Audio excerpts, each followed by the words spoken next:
And we're back with our third video for this week. Now we're going to do our predictions for the NHL Draft, which starts up on Friday. And the Maple Leafs have the first pick. Liam, you're a Maple Leafs fan. Why don't you tell us who they're going to take?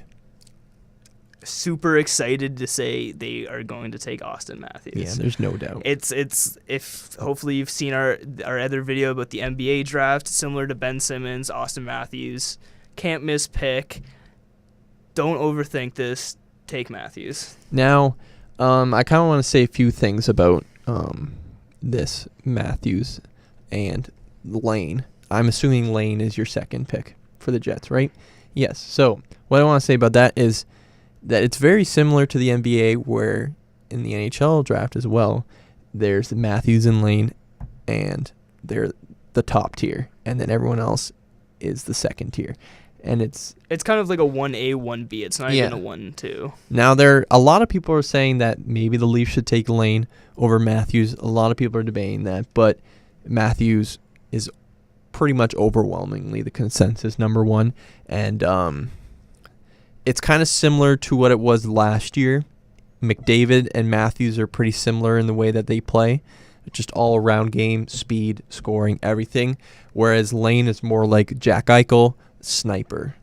And if I'm the Leafs and I'm taking a look in comparison to last year, McDavid and Eichel, I'm taking McDavid, and which means I take Matthews over Lane. Exactly. I think the talent gap is much, much closer between Matthews and Lane or Line instead of McDavid and Eichel, which I think the talent gap was a little bit bigger.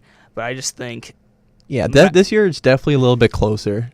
Yeah, exactly. But I just think Matthews is that franchise center, that Sidney Crosby, Jonathan Taves, Anze Kopitar, the do it all center that wins you Stanley Cups, and I think he's just the easier, safer pick. Mm-hmm. And like, I'm not too sure about some of the Leafs prospects, as I don't follow the Leafs as much as you do. Do you consider Marner and Nylander more snipers than all-around players, or what would you do? I think Marner's 100% sniper. I think Nylander's more of a playmaker. Nylander he has played center for a good amount of his minor career. I think with this Matthews pick, they move him out to the wing, and I think that forms the top line right there. Is that Matthews, Marner, Nylander? Well, then if you already got a sniper in Marner, then take the all-around player. Exactly. Take the yeah. Yeah, and I don't see there's any way that they deal that pick, because Matthews is, you don't pass up on a first overall like that. Alrighty, and we both said the Jets take, I call him Lane, but what is it, Line A? I guess, yeah, it's in Finnish, it's Line A. I don't know, I guess we'll see when he suits up in the fall whether commentators call him Lane or Line A. What a blessing for the Jets. The first year that the NHL Draft Lottery goes to the top 3 picks can be switched around, the Jets slide up right into that number 2, which I really like because I like the Jets. Yep. And maybe now I'll like this Line A guy. Honestly, yeah, I think that's a great consolation prize for the Winnipeg Jets. Definitely. They must have been so happy when they got that number 2. Exactly. Another can't-miss type prospect that should be able to play in Winnipeg from day one, and a franchise player to build around, and an already decent team in Winnipeg. Yeah. All right, number 3, another team that moved up, the Blue Jackets. Who do you have? I got another Finn, Jesse Puljujarvi. All right, well, I'm going to disagree with you on this one. Let's hear it. I'm saying that they're going to take Tkachuk. Okay. And my reasoning for this is simply the coach. It's John Tortorella. Right. And I think that John Tortorella, he likes American players, and he likes scrappy guys. He likes guys that play hard and who are grinders. And that is because Tkachuk and Puljujarvi, they're pretty much ranked 3-4. So I feel like the Blue Jackets won't feel as bad about taking Tkachuk 3 than they would maybe if he was ranked lower. And Tkachuk, he, along with Marner, led the Knights to the Memorial Cup title, and he did it on one leg. And this guy is a proven fighter, and, well, not like an actual fighter, but like He's just a warrior, a tough guy. Yeah, he's a warrior, and I feel like that's something that Tortorella like. Now, as I say this, are the Blue Jackets going to make their pick off what Tortorella wants, or are they going to take the skilled Puljujarvi? I don't know. My prediction is just Tkachuk. Right, yeah, that's a good point. I just personally, I don't think Tortorella lasts long. Maybe not, probably not even in Columbus. Mm-hmm. So that doesn't mean they're not going to take Tkachuk. I think they're going to take the best player here, and I don't know what they're going for, whether it's like grit, Tortorella or not. What the general manager and the front office is looking for, it could be either one of them. Realistically, Puljujarvi or Tkachuk. I think it's Puljujarvi though. And next is the team that really missed out because of this draft lottery, the Oilers, who fell out of the top 3. And they're stuck with the 4th pick. So since in my mock draft Tkachuk just went, I think they're going to take Puljujarvi. And I think they're going to take Tkachuk. All right, so that one's pretty simple. Yeah. All right, for my 5th pick, and I'm probably going to round it out right here with just the top 5. The Canucks, I think they're going to take Dubois. And my reasoning for that is he's a big center, and the Sedins are not going to be in the league for that much longer. Their careers are coming to an end sooner than later, so they need to restock on offensive prospects. And this Dubois guy, he's big, he's strong, he's fast, he can score. He's obviously doesn't have the scoring ability as snipers such as Laine and Matthews and those guys, but he's just a big physical presence, and he can definitely be a first or second liner down the road, and I think that's what the Canucks need. I'll throw it over to you if you have a pick. Yeah, I agree. I think it's going to be Dubois. It's kind of hard to predict what the Canucks are going to do here. They're a dumpster fire of a team. No one really knows what their strategies have been these last couple years, but I think they should take Dubois here. I don't think they take a defenseman. I think they stick with forward, and that's why I say Dubois. I agree. They contended for years with the Sedins without any really top flight D-men, and I think they like that strategy. They haven't really had a top flight D-man in many years, and I think they go with Dubois.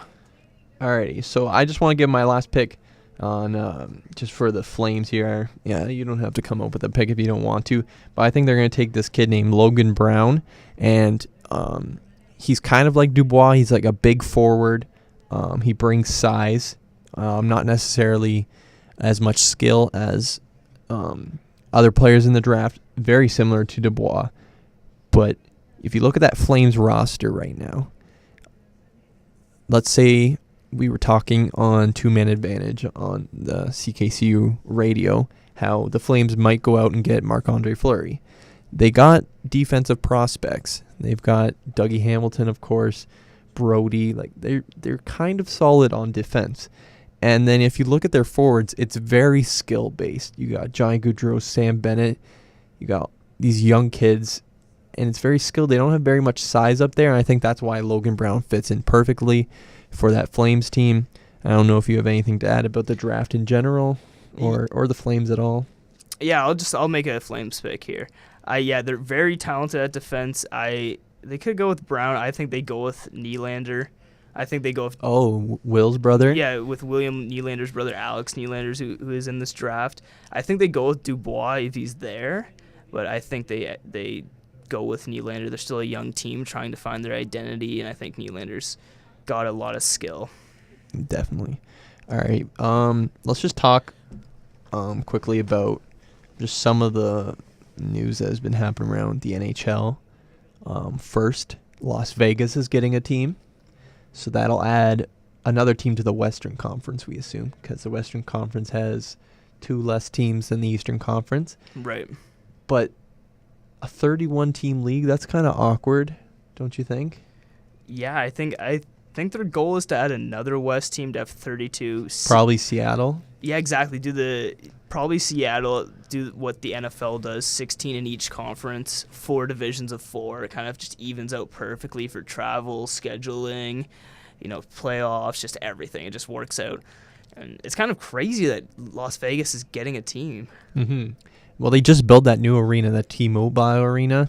Right. Huge arena. It's a nice arena, and I know they've been in the discussion for a couple of years, but I thought it was a pipe dream. I didn't think they actually had a legitimate shot at getting an NHL team. Like, it just seems too gimmicky to me. And it seems a lot smoother than it was for Winnipeg to get a team. For Winnipeg, Bettman was like, you need to get a certain amount of season tickets. For Las Vegas, like, yeah, we'll expand. Yeah, I guess I don't know. I don't see a true fan following building in Las Vegas. I really don't. And I want to point out some of the rules for the 2017 expansion draft. Okay. What they're going to do is each team will be able to protect either one of two options. They can either protect 7 forwards, 3 defensemen, and 1 goaltender, or they can protect 8 skaters, which is forwards and defensemen, and 1 goaltender. So if I'm teams, I'm probably protecting 7 forwards and 3 defensemen because that's 10 compared to 8. But probably in some cases it's probably different because you want to protect more forwards than defensemen maybe. Who knows? But those are the options. Also, all prospects, first and second year players are exempt as well. They can't be picked. That's going to be really exciting. We've both never seen really an expansion draft as hockey fans that really know old enough to know what's going on. So it's gonna be really exciting to see who is protected, who is not, and then who's eventually selected by Las Vegas. Yeah, and for me, as a Wings fan, that kind of scares me because in 2017, Larkin will probably be past that 2-year date. So now they're probably gonna have to spend a protection on him, which means we'll have one less to protect on other guys. But anyways, it'll be interesting to see because you'll be watching and all of a sudden you'll see one of your favorite players who your team didn't protect. All of a sudden they're gone to Las Vegas or exactly. Seattle. That'll be very interesting. Obviously, those expansion teams will not be very good right away and probably not for a while. They'll probably get like the first 2 picks in the draft. Yeah, the first 2 picks. Well, let's say Las Vegas and Seattle join. Right. Exactly. They'll probably I thought get you the meant first. Las Vegas, we got first 2 Yeah. picks. No. So that way the NHL just gives them a star. Right. Yeah. Yeah, I don't know how that's going to work. If they just throw their name into the lottery at equal odds as everyone else, I don't know. But sorry, go ahead. I just want to say quickly before we go, a 32nd team isn't confirmed right now. Right now, they're still set on 31. You would have to assume, though. Yeah. Anyways, what were you going to say? Yeah, I was just going to say it'll be really exciting to see if another team is selected by next season's draft and how it'll all play out. Yeah. And then some NHL news. Obviously, Keith Yandel to Florida. Give me your opinion on Florida's new jerseys and logo. What do you say? Soccer-ish. I think. Yeah, it's very weird. They're okay, not great, passable, I guess. Better than their old ones, probably. Their old ones were a little dated. Yeah, but I saw, you've seen pictures of it a million times of every team's logo, and now you just see the Panthers one. It just looks so awkward. It just sticks out like a sore thumb with the shield. It looks very awkward. Now it's not confirmed what Las Vegas's team will be. A lot of rumors have said the Black Knights. I'm not a fan. I don't think it's terrible. I think it sounds like my elementary basketball team's name would be the Black Knights. Yeah. The Green Lizards or something. I don't know. I'm not a fan. We saw proposed jerseys too. Obviously they're not official or anything, but they look pretty cool. And so yeah, that should be interesting. Hopefully enough people in Las Vegas go out and actually watch hockey. Hopefully it doesn't turn into a Coyotes type deal. Yeah. Would you rather see an expansion to 32 teams or just one of these lower market teams going to Las Vegas? I've seen people within Glendale, and I think one anonymous source from the Coyotes organization saying they're as good as gone. So maybe they're getting moved. I think both. Perfect situation in my mind is Coyotes leave. They're either relocated to Seattle or Quebec City, with whichever city doesn't get the Coyotes gets the expansion team. And I think that's ideal for the NHL. Yeah. So you're saying 32 teams still in general? It just works out too perfectly. Yeah, but the only thing with the Coyotes going to Quebec City is that would kind of mess up the whole Eastern Conference. They would feel like they would have to throw another team over to the West, and the Wings are not going to go over to the West after they fought so hard to get into the East. Yeah, they're going to need to do some relocation with divisions anyway, so might as well throw another team over to the West. I think just the NHL jumped the gun a little bit with the way they reorganized the divisions just I feel a couple like it'll years work ago, out perfectly, though. but they're going to have to do it again. Why? Because you just add 2 more teams to the West, and now they got 8 in each division, just like the East has 8 in each division. Right, but other than Seattle, what's a Western market that can get a team? Well, Because I don't think the Coyotes are gone. I don't. I mean, it's not if a you're done saying, deal. oh, but you're it's- saying if the Coyotes do leave, Exactly. I'm expecting to leave. Apparently, a lot of people are expecting them to leave. They're just making no money out there. maybe they'll just give LA another team. It's possible. But I feel like California already has enough teams. Maybe they'll go down to Texas and give Houston a team. Who knows? Maybe they'll do something weird, give Portland a team. Who knows? I don't know. Or maybe they'll just give Quebec City the team, and I don't know why the NHL wouldn't want to do that, because they would sell out. Obviously, the Canadian dollar's down, but that won't matter in years from now. And they're going to sell out just like the Habs sell out all the time, and then just move like Columbus to the Western Conference or something. Yeah, like back to the West, but I don't know. Gary Bettman's just being really stubborn with this Arizona Coyotes team. He was really stubborn with the Thrashers for a while until he finally conceded defeat that Atlanta wasn't going to work and gave the team to Winnipeg. And he's being stubborn again with this Coyote team. And he's just got to admit defeat. They're making very little money out there. No one's a Coyotes fan in Arizona or outside Arizona.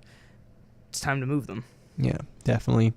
And as much as I like their new jerseys, it's time to change them. It's time to change it up. Alrighty, so those were our predictions for at least the top 5-6 of the NHL draft. Obviously, we don't have time to talk about all 30, nor do we know that much about the top 30. So we'll see how many we get right. Well, I'll just recap mine real quick. Matthews, Lane, Kachuk, Puljujarvi, Dubois, and Logan Brown. Matthews to the Leafs, Lane to the Jets, Puljujarvi to the Jackets, Kachuk to the Oilers, Dubois to the Canucks, and Alexander Nylander to the Flames. And we will be back next week with NBA and NHL free agency talk. Should be fun. Make sure you tune in then. Big 4 and More podcast.